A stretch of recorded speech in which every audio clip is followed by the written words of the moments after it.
Councillor Turner would like to vote against again. Thank you. Right, we'll move to item number 11. Oh, we need to do an extension of time. I'll move.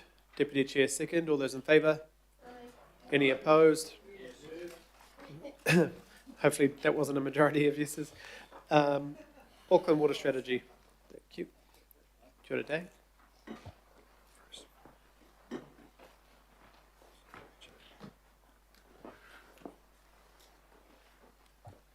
Tess and Georgie. The figure with the hammer is me. Seriously. I won't be doing it. Don't let that get out, Mike. Oh, does Councillor Watson, you've got your mic on there. Oh, sorry. You're good. Just as well I didn't hear what I said.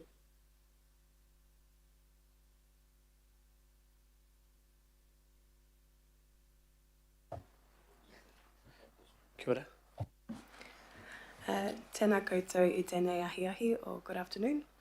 My name is Tess Langworthy. I am the Program Manager Natural Environment. Alongside me is Georgina Hart, Principal Analyst, and Dave Allen, Manager Natural Environment Strategy within the Policy Department. This item presents the Auckland Water Strategy Annual Progress Report covering financial year 2024-25. Many staff contribute to the progress report, and we would like to take this moment to thank them for their contributions. The agenda report recommendations are for you to note the findings and approve the annual progress report.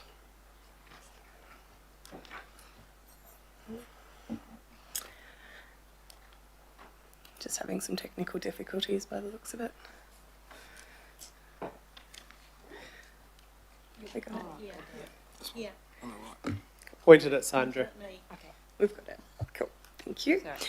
The Auckland Water Strategy sets a vision for Auckland's waters and provides direction for investment and action across the council group out to 2050. It was adopted in 2022. The strategy was developed recognising that many of the council group's current approaches will need to change to achieve meaningful improvement to the health of water across the region. The strategy identifies 8 strategic shifts that you can see on the slide. Each strategic shift has a long-term aim that represents a change in the council group's approach to water management. Shorter-term actions the council group can take to move us towards each aim are also identified, and where applicable, targets are set. This annual progress report covers the 3rd year of implementation of the strategy, but as with previous progress reports, we do emphasise that we are in the early years of establishing long-term changes across the council group, some of which are expected to take decades. The annual progress report provides an update on implementation of the strategy based on achievement of specific targets in the strategy, on progress towards the long-term aims in the strategic shifts, and on delivery of specific actions outlined in the strategy. And we'll cover these briefly in this presentation. The water strategy sets water security targets for 2 measures, water consumption and water collection. These targets aim to increase Auckland's water efficiency when using water from the reticulated network and increase Auckland's supply of non-dam recycled water and rainwater over the next 25 years. Watercare provides reporting against these targets. Starting from the top of the slide, the 2025 water consumption target is 253 litres per person per day. The 2024-2025 daily water consumption was 257 litres per person per day, which is a slight decrease on last year. As the 2025 water consumption target has been exceeded by a small amount, it is marked as orange here and in the annual progress report. However, consumption is tracking downwards each year, and 257 is within the variation allowed around this target. Moving down, the 2030 recycled water collection target is 20 million litres per day. This target has been achieved with 22 million litres per day recycled water for beneficial reuse being collected in 2024-25. An additional step over the last year has been to review the 2050 water consumption target as planned. which resulted in a recommendation to retain the existing target for 2050 at less than 225 litres per person per day. A summary of the review approach and findings is provided in the annual progress report, which is attachment A to the agenda item. This slide provides you with a snapshot of the progress status of all 58 actions in the strategy. What you're looking at are the 8 strategic shifts listed down the left, and then each row are the actions associated with that shift. Each action is identified by its own number. Overall, tangible progress is being made towards the aims set out in the 8 strategic shifts in the water strategy. While tangible, this progress in all areas is incremental, and there is a long way to go to achieve the aims of the strategy. Looking at the specific actions, we assess each action based on 3 criteria, which results in a score. This score translates into the action's progress status, indicated here by one of 5 colours. The key explaining the meaning of each colour is provided to the top right of the slide. Of the 58 actions in the strategy, 6 are complete, or blue. 12 are progressing on time. These are represented by the green squares. 21 are progressing, but are either taking longer than originally anticipated or are experiencing some other kind of challenge. These are amber.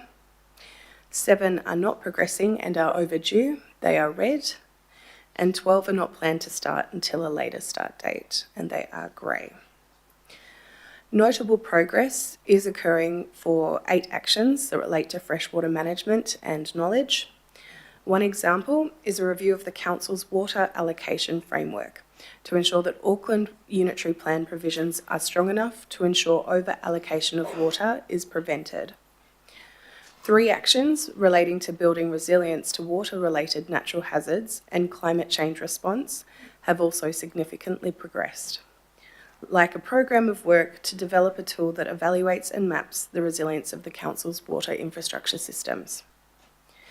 Actions that involve partnership with mana whenua, long-term water security, noting that this relates to work by some council staff and not water care, and setting new targets are all experiencing challenges with implementation. Challenges include that the action is taking longer than originally anticipated and the time frame for delivery needs to be extended, that the action does not have clear responsibility and accountability of a team or teams for its delivery, that the action relies on mana whenua partnership. However, capacity of mana whenua to progress 12 actions at the same time is limited. To identify and address challenges, our dedicated program management team regularly review risks and challenges and identify and implement responses to mitigate or reduce these. I'll outline what will be focused on in 2025-26 at the end of this presentation, which are aimed at improving implementation. Detailed progress updates on each action are provided in the report or attachment A. Now, there are many examples of incredible work across the council group and progress being made towards the aims and actions of the strategy. So it is hard for us to choose what to highlight. However, we do want to take the opportunity to focus on 3 specific examples where progress is occurring. The first example is Action 2.8, which is about continual improvement of the council group's resilience building programs. Resilience building remains a focus across the council group, and we've received updates that many of these initiatives are progressing well. One pilot project by the Policy Department is focused on facilitating resilience building in the Papakura community. Community members have participated in introductory climate workshops, a participatory grant scheme, and an ongoing public arts, culture and event series. This pilot is nearing completion. The second example on the screen is Action 5.4, which is about ensuring we are planning for the impacts of climate change on Auckland's water sources. Watercare have completed forecasting on the effects of climate change on its water sources. This information will guide future planning, such as Watercare's Metropolitan Services Strategy that is being developed now. This is a 70-year strategy to ensure safe, reliable and affordable water and wastewater services for Tamaki Makaurau. Meanwhile, the Planning and Resource Consents Department are considering the impacts of climate change on water quantity and quality, and this is work that is still underway at the time of reporting. The third example on the screen is Action 6.6, which is to review, develop and grow the Council's strategic approach to sediment program, led by Dr. Jackie Reid. The program has been reviewed, developed and grown over the last year. Specific reporting on this program was presented to the Policy and Planning Committee in late 2024. One of the many great examples coming out of this program is a pilot to trial real-time sediment monitoring cameras at key stormwater discharge sites.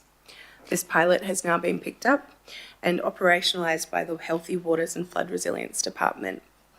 The monitoring of building sites, industrial areas and other sites discharging into streams and drains increases the efficiency of the Council's compliance activities and stops sediment pollution early. Over the next year, the water strategy will continue to be implemented as strategies, plans and policies of the Council Group continue to be aligned to the water strategy's direction, as specific actions are progressed by staff across the Council Group, as our program management team plan, track and report on implementation.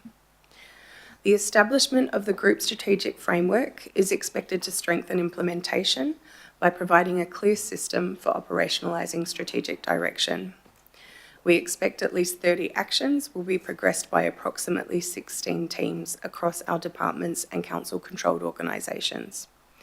Our program management team will continue our usual activities with a focus on reviewing the actions in the strategy and refreshing the internal work plan for the next 3 years.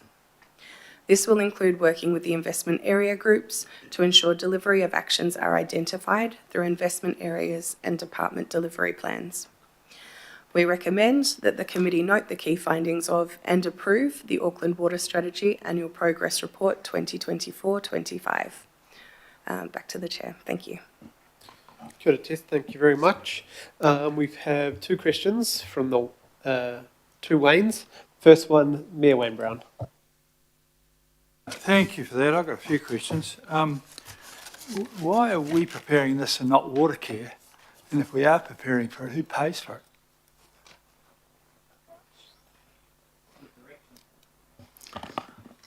So the Auckland Water Strategy basically is a product of a range of concerns with how we manage water across a number of different domains. It's not just drinking water, wastewater, stormwater. It's about some of our natural streams and lakes and wetlands.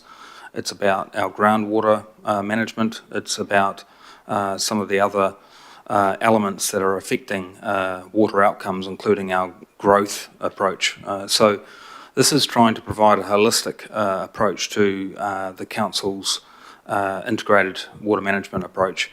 And so we had about 7,000 submissions back in 2018-19 to indicate a very strong ratepayer desire to see improvements in water outcomes across Auckland. And it also reflects our receiving environment in terms of the coast. So this is a sort of mountains to sea approach and does take into account a number of elements. And we're reliant on all council departments and CCOs to contribute to the outcomes set out in this water strategy, which had extensive governing body committee workshopping and consideration when it was approved in March 22. On that basis, then why haven't we separated out water and wastewater and other waters in that strategy page there? Because you've separated out treaty partnerships and empowered Aucklanders and all stuff like that there, but people think mainly of water supply and wastewater treatment. The other one's pretty small and ancillary, so I'd have thought those two big things would have separated out to make it meaningful rather than just a whole lot of nice pictures.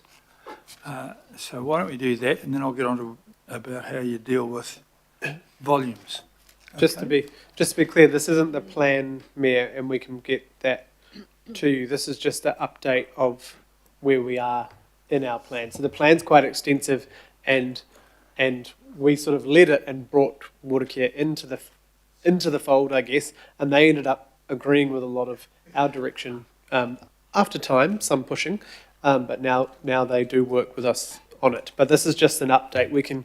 I can go through the Right, well, that's strategy. fair enough, but I'm asking if we've got 8 separate things like that there, which are pretty oddball separates in mine, right, and we haven't separated water and wastewater, that's surprising. And then the next thing, you've listed water security, a target of less than 253, and we're at 257. Places around the country where people supply their own water, like having to gather it, they never reach 180. So is there so lots of New Zealanders live at 180, and we're at 257. Is there thought about a differential pricing? So you have a price up to 180, which is all most New Zealanders need, and a bigger price above that, and see where that moves people, because people usually only move from fear or money. So is there a possibility to do that, or is that too hard? And because if you're going to measure it per person, then it's an interesting way to do that when you can only measure households. So if you don't know how many people in the household, how do you get that right? So I'm just querying these figures because they've got the ability to be wildly wrong if you're not careful. Maybe the first observation is that since the strategy was approved in March 22, there's been obviously quite a few changes in the regulatory framework, which is what you're alluding to. And I think one of the things that we would look to consider in any review from year 4 onwards is how some of these actions will get attributed to different parties. So that's just in response to your first point, that's an approach we can take to clarify some of the responsibilities and obviously where those responsibilities lie. In terms of the other question about pricing and water security, Georgie, did you want to add anything there? I don't think we can really comment on Watercare's pricing. I don't think that. No point in us having a policy if we can't influence Watercare. We might as well just have Watercare have a policy. But I can comment that it's gross PCC, so gross per person water consumption. So it includes industrial, it includes all the water demand or supply. Okay, well, So- I have owned a water company at one stage, and we had differential pricing, and it wasn't a very big water company, and if dummies like me could work that out, possibly a big one like them could. So part of that, maybe I can try and give the helicopter view on this. The figure again is all the water that the city uses divided by the population. So it's not household or base. So it is including commercial, industrial, everything. And we are, I think, half of other cities around the country. So we're doing pretty well. But the other thing is on that note, we have had the future of water come to us from Watercare, and part of that conversation, including citizens' assemblies that Councillor Desley Simpson and Deputy Mayor and I attended, they did talk about differential pricing, and it is something they're looking at about the future of water, whether it's wastewater. Some of that policy will come back to us for feedback, but you're right, Mayor, that we could start feeding back the other way, but they have come to us for that feedback before, and we have given openness as a council to looking at that strategy. And there were lots of other ideas like having your first 100 litres or something free, or free days or different things, but a lot of that feedback was if you had a free day, then everyone uses all the water that day, so there's different ways to do it, but that differential pricing is something that Watercare is considering before we move to wastewater recycling, etc. All right, then this page here, which is kind of like a whole lot of colours, will give you a bit of a rough idea that there's a mixture of reds, greens and blues. What would that look like for AT? Are we doing a policy on transport at some stage? I imagine it'd be a pretty red page, but I'm not sure. Talk to Andy about that. I think there's obviously a number of processes we have in council to gauge performance, and you've got your quarterly reporting updates with your statement of intent as well. So there's a number of ways that we can actually get a feel for how we're going. I'd make the observation that, you know, one of the things we want to do with the water strategy even is to get AT involved, because of course there's a lot of discharges going off the road surfaces, as we've just talked about on various occasions. So what that only illustrates is that we're trying to get this integrated approach across all of the different council elements to sort of see how these outcomes can be achieved. But maybe I can take your observation of that chart in a positive way, Mayor, because it basically gives you a very good snapshot of where we are performing well or not, and that's what the intent of that is on an annual basis for this particular strategy. It's a report card rather than a policy, isn't it? Yeah. Well, that's all right. I'm speaking in praise of this, not the opposite. Okay. Thanks, Mayor. 3 more questions. We've got Councillor Walker first. Sure, got a couple of questions, or a few questions. Are we in a position to make any changes to this document? Does anything happen from this feedback?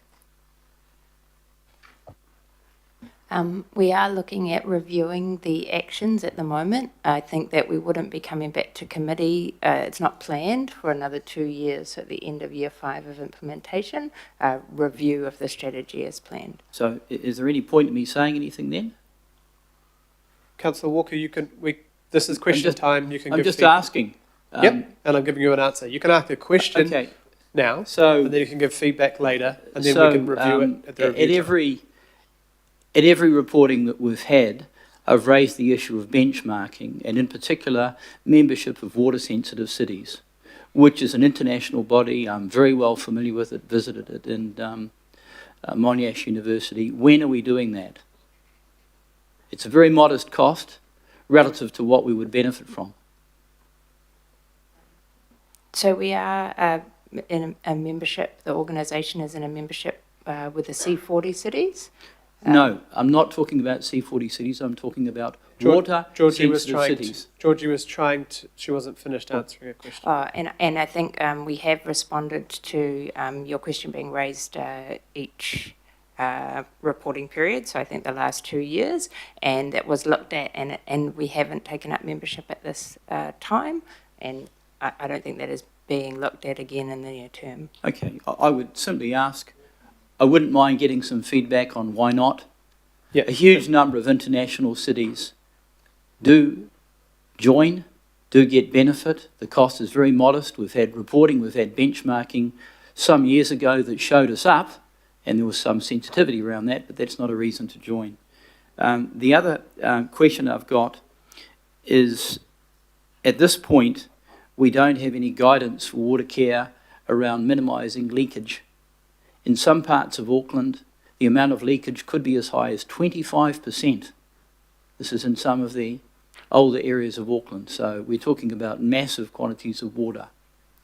So Is there a time now for us to be more directive in terms of meeting a target and incorporating it? Because the purpose of this, through you, Mr. Chair, and I'm directing this to the Mayor, is that this document actually guides water care. yeah, and we have a really good process on leakage, and they are smashing out those targets more than ever before, because many of us, including yourself, including Councillor Darby, have given that. So there might be a bit more feedback, but water care have a massive program.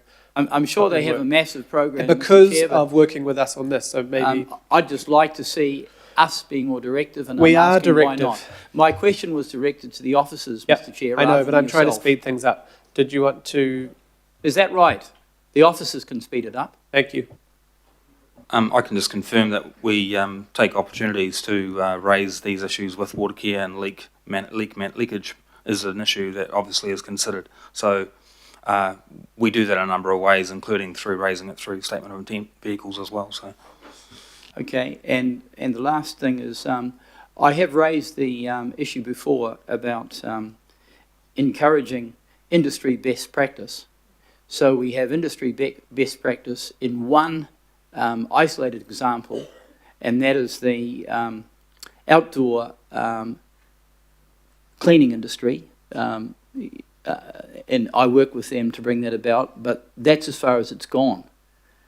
When are we going to be encouraging best practice for users of water. This goes to reducing pollution, it goes to reducing consumption, and this can amount to substantial savings because we're not just talking about residences, we're talking about high users of water. So are we going to be directive around that and looking at that? Again, I think there is actually elements of this in the work program and an understanding with Watercare as to some of the actions they could be taking to further that outcome. And we'll probably go away and just check as to how that's going and just make sure we've covered it off in the commentary, just to make sure that's covered off. I'd like some feedback, thank you. Just to provide some supplementary commentary to that, we do have an action in the strategy as well, which directs the council and Watercare to develop regulations and targeted information to support Aucklanders to increase water efficiency and water capture for reuse as well. So that does include businesses as well as homes. Through you, Mr. Chair, one observation. There is nothing in the contract that a water user has with Watercare to prevent a huge amount of wastage. Nothing. That sort of contractual obligation often exists in other cities, but we don't have it. So you can have an industry that can be immensely wasteful, and there's not a thing we can do about it. So I just raised that issue. Thank you. Thank you. And yeah, just on the leakage target is in now the SOI with Watercare too. I think it's about 13%. The national average is about 22%. I think Wellington at some point last year was at 40%. But we are benchmarked against other cities around the world. Now. Through you, Member Mr. Wilcox, Chair. thank you. My question around that was actually breaking it up, because you can look at it across the region and it might look fine, but when you look at particular areas, it's huge, and that's where we should be focusing, not just a regional average. Member Wilcox. Thank you, Chair. Look, I don't want to extend this discussion any longer, but it concerns us about that the 7 mana whenua things are an issue moving forward. Could I ask through you, Chair, that you contact directly the Secretariat of the IMSB, and because we'd like to dig in further and get some more detail on that. Thank you, Chair. Thank you. Member Wilcox. Councillor Darby. Thanks, Chair. Thanks, staff. Great work. A lot of the actions that are highlighted red have the note that there's staff capacity issues. Are they, is that there because of budget settings of our making that have now constrained you in your ability to act to implement the water strategy in full? I'd really like just make Dave a really blunt, honest reply. I don't want something that's feathered out, mate. So I think the simple answer is yes, there are some elements of the water strategy that would certainly be assisted by having additional financial resource. There's also an element of actually asking existing departments whether they're actually focusing in on the actions that were signed off. So it's a bit of a double-edged thing. But I think one of the things that we're trying to do with the group strategic framework is to try and get the attribution of the actions to the departments and the CCOs more clearly set out. But I think there is an option to say if there was a bit more dollars available to help pursue some of these things, we would get more traction. That is certainly a concern. Just for, then, if that's the case, for future reports, I think it would be really good for you to be blunt. There is an inadequate staff resource budgeted for this action. Just put it really simple. I think that's the most honest response you can give us. And then we will understand why the action cannot be taken. And then it comes back to a future budget consideration. In my view, that's the best way to act, Chair. Just on that, there is one particular action, support central government to set targets for water efficient homes. And the response there, this action requires implementation lead to be identified. Is that another way of saying we don't have the budget, we don't have the person? Just to be, again, kind of pretty direct, some of these challenges is because we haven't had a clear, or we have multiple departments who have an interest in a topic, but we don't have a clear lead. And I think it's important for the council, even at the committee levels, to actually start to think about some of the strategy outcomes and see how they can encourage different departments who come to the table here to focus on some of these actions. But I do think some of these issues are not necessarily just planning issues or operational issues or policy issues. They potentially are combinations of those parties, but we do need to internally get better executive governance internally to ensure that these actions are given the appropriate prioritisation and ownership. And the ownership question is something we've highlighted in this particular report quite strongly, because I think that is where we're going to get the best level of leverage internally, is that we need some clear ownership at an executive level to push this through into our delivery plans at a departmental level. So on that note, you're telling us that, and I'm not sure how that gets communicated to all those various parts of the organisation.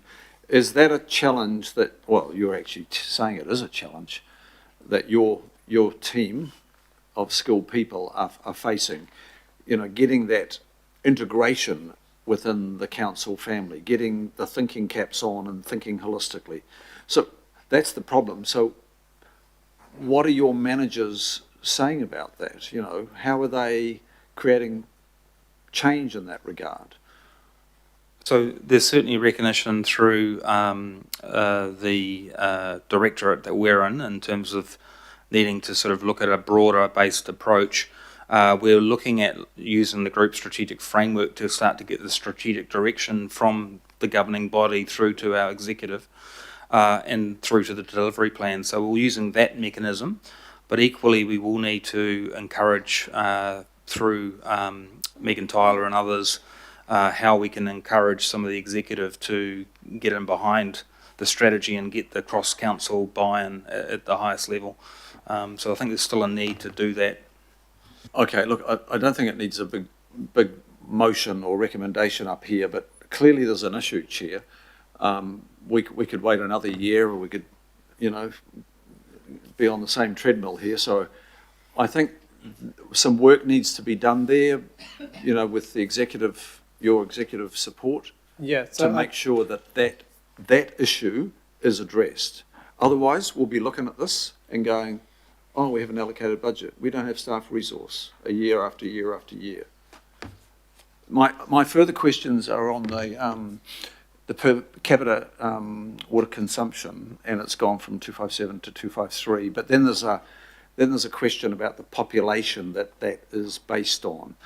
Is the 253 based on the updated population numbers, or is it on the old?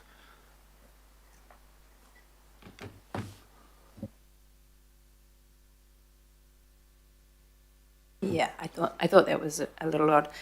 Through the chair, 253 is the target for 2025, and 257 is the result.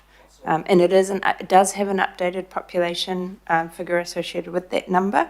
So that has been updated this year, and that means our numbers for the previous year's reporting are being updated as well to reflect that more accurate estimation. But the 253 is the target. Okay, that's clear. And just in terms of there's not a note there about the smart meter program. There were some problems at Watercare in 24-25, and that related to, I think, the technology itself of those meters. I think there might be two types of smart meter that they have in market. Do you have any update information on the status of that problem? Is it resolved? And then the second part to that is, do we have any information, any data on per capita water consumption before and after smart meters are implemented? Do we see a change in consumption when consumers are aware through the app, oh, my water consumption's gone up yesterday, which kid had a shower for 4 hours? Yeah. Yes, we've got some information on both of those questions. So in relation to the Smart Meters program, and we have quite a brief update from Watercare on that, and we can get you more information on that as well through Watercare. But our understanding is that they paused the program over the reporting period, so the last financial year, because of the issues they uncovered. We don't have clear information on exactly what's happened and the number of meters that were affected, but they've been through a process to assess what was going wrong, to reset the program, and they've made a decision to restart that from the 1st of July this year. So they have a plan in place to continue, and we'll be getting more information from them about sort of exactly what happened and what the issues were. But the meters weren't reporting back to them, so they weren't operating properly. In terms of the second question, which was? That was about per capita water consumption change in Yeah, behaviour so before and after. We reported on this last year, and Watercare had done a study and found at that point, so they'd had the meters installation program going for 1 or 2 years at that stage, that they'd seen a 2% decrease in water consumption where people had the smart meters and the app in place. So that's sort of the so far what they've been able to measure. Okay, just on those points, Chair, are you able to alert Watercare to come back in their quarterlies, and maybe give us a bit of an update? Sometimes we don't know how to lead the questions well in advance. We ask them on the day and they're not prepared for it. So it'd be good to understand the smart meter program in a quarterly, if that was something that, Chair, you could work with Dave's team on communicating to Watercare. Yeah, we can do that, and I'm going to message Ben Halliwell after this on a couple. I know he's watching this as well. So the other thing on Megan Tyler, I have discussed this with Megan about our concerns, and she's very supportive of the water strategy and the work that some of the issues are the extreme amounts of government reform and the water reform and the changes with Watercare and the MPS, I chair the MPS freshwater as well, and the amount of work that has been done, and now it's 180 back the other way. There's just a lot of change, so it's hard to move forward when we keep moving backwards and sideways. So Megan's committed to this, and I'll just get some more answers for Councillor Darby after this as well. Right, last question, Councillor Filipina. Tēnā koe hea mana and kia ora koutou. Good to see you, Dave, as always. Look, my questions are along and very similar to what Councillor Darby's been talking about, and it's that nice colour chart. I'm okay with well, my first question is, what does it mean when you say functionally complete? That's the first one, because it's either complete or not, but please tell me. Through the chair. So functionally complete can mean one of two things. So there are actions that have been marked as ongoing, which means that they may have been functionally completed for this financial year or for this reporting period. However, there is intention to continue that work and develop whatever that particular action is directing staff to do. The other reason that we would mark it as functionally complete is if it is in fact complete. Okay, so you could have functionally incomplete as well. Through the chair. So it would have achieved the intent of the action. However, there is expected to be additional work, and this is talking very generally, we're not talking about any one specific action, but that there is more work expected to be undertaken to continue developing whatever, but that whatever the intent of that action was has been achieved. Tapai, the reason I'm asking that is because I've got concerns around the green and the grey. No, not the green. It's grey and yellow. I have concerns around yellow, red and grey. So at what stage do we get anything back around how that progresses post this meeting? is that, and Chair, I'm looking at whether it be via memo. I'm not saying that you need to sort of come back, you know, to hey, look, here's a report. I mean, even if it's a memo, because I have concerns around some of them, where it's, in particular, to the Tea Partnership, you know, with the yellow and sort of, you know, the yellow and red. So, I mean, I don't know what mechanism we can utilise to at least get something back to us. Hey, look, this is what's happening in the last 4 or 5 months. But I'll leave that to Dave, you and the Chair and Deputy Chair to sort out around what happens, if that's okay. Yeah. Yes, that's good. I would make the observation that you get departments coming to you and reporting on pieces of work which will, you know, align to a particular action. So you are getting some of those live updates between our annual report, but I think you've got a valid question there about, like, there's actually a whole bunch of other things that you don't get much information other than in the annual report, and if we're flagging them as red as an oversight role, then yes, you may want to get more in-depth information as to what's going on in those. So we can certainly take that away as a thought for how we progress this in the future. That's really just a request. Yeah. My last question is that I saw an article on TV around the rain that we've had over the last few months and the impact that it has had on our reservoirs and everything else. Has that impacted on this report, or is that going to be in the next report? Because what I saw and what I heard from Watercare was, hey, we're in a very good position, but a lot of things can happen. But I noticed that wasn't one of the key things that I took from that particular article. One thing I'll note there is that we, in the water security actions, we do talk about, you know, being prepared for things like droughts.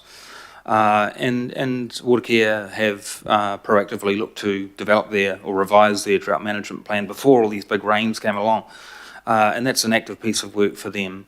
So there are things that are still proceeding because the drought management plan does need to be updated. And so, you know, it's just a case of making sure that we actually get that assurance that that's still going to happen and not wait for a drought situation before some of those initiatives are taken. So we are trying to, across the entire program, ensure that a Department X or CCO Y is doing the right sort of bit of work. Kia thank you. Kia ora, Councillor, and yes, I think the dams are... Okay, don't worry. The dams are at 99.9% still, and we're only using 20%, only 20% of our water supply is coming from Waikato at the moment, so pretty good, but the drought management plan will come back next term. It was going to come back in April when we went into drought preparedness, and then it rained and rained and rained, and we don't need to be prepared for a drought right now, although we have good preparation if we did. I missed your first part here. Right. I'll move. Seconded by Councillor Walker. Sorry, who moved? I did. All those in favour? Aye. Any opposed? No. Thank you. Thanks very much. Thank you.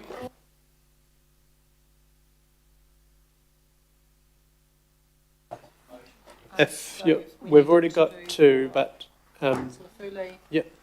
Councillor Leone and Councillor Walker. Councillor Lotu. Sorry, I've got first names and last name. I've got Councillor Foley, Councillor Leone, and Councillor Walker. They'll count towards quorum. That'll count towards quorum. But if you're feeling unwell, Councillor Walker, don't feel you need to be here. All those in favour? Any opposed?